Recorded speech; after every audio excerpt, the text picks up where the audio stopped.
Hello guys, welcome back to the channel, welcome back to another video. So today the news drops that eagerly anticipated title Le Mans Ultimate is going to be releasing in an early access state. Now I'm not surprised because let's be honest, most games these days are released in a pretty much of an unfinished state. I feel that motorsport games maybe are under pressure to release something. I don't know, contractual obligations, perhaps. I don't know, but I'm a little bit disappointed. You know, it's been delayed from last year to early this year. I've been really looking forward to it. I know my community's really been looking forward to it. Look, there's an article up on Race Department. I'll link it in the description below, guys. I'm not going to read all of it because there's no point. But there's some key points that I really want to address. The biggest one for me is the news that you can't create your own multiplayer lobbies. Now, for a community like the MVRC, like my community. Where we race pretty much every night, community racing, subscribers, and all that. It's a big blow. It's coming apparently. I don't know when. It'll probably be maybe sort of summertime or that. But just the fact that like on release, it's not going to be there. And like I say, it's a big blow for me personally. I'm still probably going to buy it early access the 20th. So we've got 20 days to wait. Ranked multiplayer is included at launch using what is it? What do they call it? Race control. Let me have a quick look. Blah blah blah blah blah. Right, yeah. So it says ranked multiplayer included at launch. So during the early access phase, Motorsport Games race control online ranking system. That's what I'm reading it. Word for word on there. So that's going to be available. That's got driver ratings, safety ratings. So that's a good thing, I guess. Hopefully, members of my community, myself, and that we might be able to get into the same split, pretty much like we used to do with Race Room when we used to raid the ranked servers there. So it's not all bad, but the big thing that really stuck out to me was creating your own server will be a notable omission initially, with that and the ability to enter special events slated for updates post-release. Now, we've got no idea when that will be, but I'll just go from the, again, from reading from the Race Department article. It's going to feature day-to-night cycles, dynamic weather, track surface evolution, analogous to R-Factor's Real Road 2.0 system. All vehicles are said to have been rebuilt from the ground up. Where have I heard that before? Forza Motorsport, anybody? Everything built from the ground up. Hopefully they are. 100 real-world liveries will be available from launch. What else have we got? So, driver swaps. That's not going to be included at launch, unfortunately.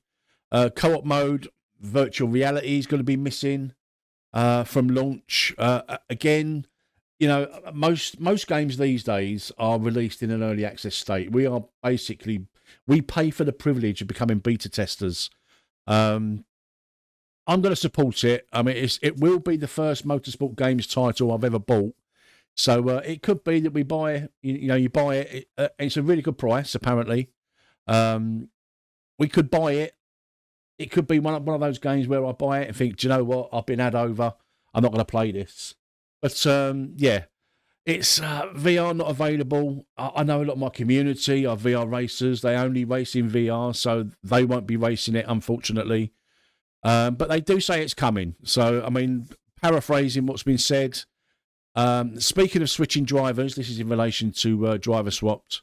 The much hyped asynchronous cooperative multiplayer mode is an absentee for now. They have a working prototype, so we know it's coming. It's not the end of the world, but it's not quite ready for release. So good that they're not releasing it in an unfit state. bad that it's not in the game from the off. I mean, me personally, I just like them just to delay it. Release the game in its full release state. Don't. It's a real bugbear of mine that every game these days, you pay for the privilege of becoming a beta tester. Early access means the game's not ready, but like still buy it. Still buy the game and support us, even though it's not ready. It's not ready for release. But yeah, look, I don't really know. It's supposed to be built on R-Factor's engine. I don't know R-Factor. I've not had enough time in it. I can't comment. But from what I'm told, and from people that that review R-Factor, they say it's the best physics in sim racing. I can't comment. I've got no idea. I've spent like literally 2 hours in it. I couldn't get on with R-Factor at all. Didn't like the way it looked. Call me a graphics snob, but that's just it.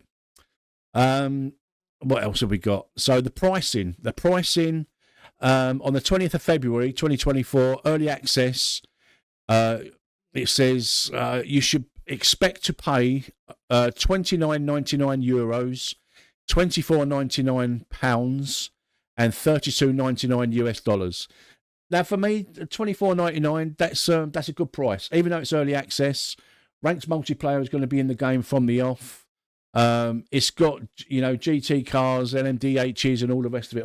Basically all the World Endurance Championship cars. So I'm happy. I don't want to buy it as a single player game though, because I've got probably the best single player game available, which is for me is AMS2. But yeah, so that's basically it, guys. I just wanted to quickly get that out there because it's a shame.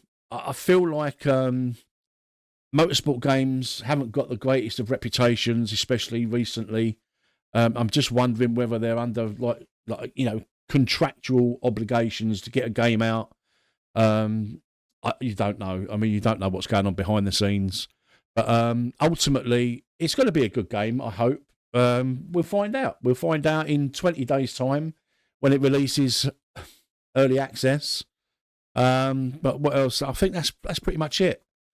Like I kind of want to wait until everything's there, but I also want to get on board straight away, support the developers, and stuff. And the VR support is not a major thing for me, even though I've just started getting back into VR on a smaller scale. The ability to create your own servers, that's a massive blow to me. It really is. Hopefully it won't be too long before we get that ability. The ranked racing I'm really excited about because that's what AMS2 is missing. If AMS2 had ranked racing, then I probably wouldn't even play Le Mans Ultimate. I really, AMS2 for me is my number one sim. I make no bones about that. I am an AMS2 fanboy, but we're just missing that ranked element. And yeah, so that's basically it, guys. So what are your thoughts on Le Mans Ultimate becoming or releasing in an early access state? Let me know in the comments below. We'll have a little conversation about it and throw some ideas and what have you. But yeah, that's it, guys. If you like the video, give us a thumbs up. If you didn't like the video, give us a thumbs down. Any interaction with the video is great for me. And yeah, I'll see you in the next one. You take care of yourselves. Bye-bye.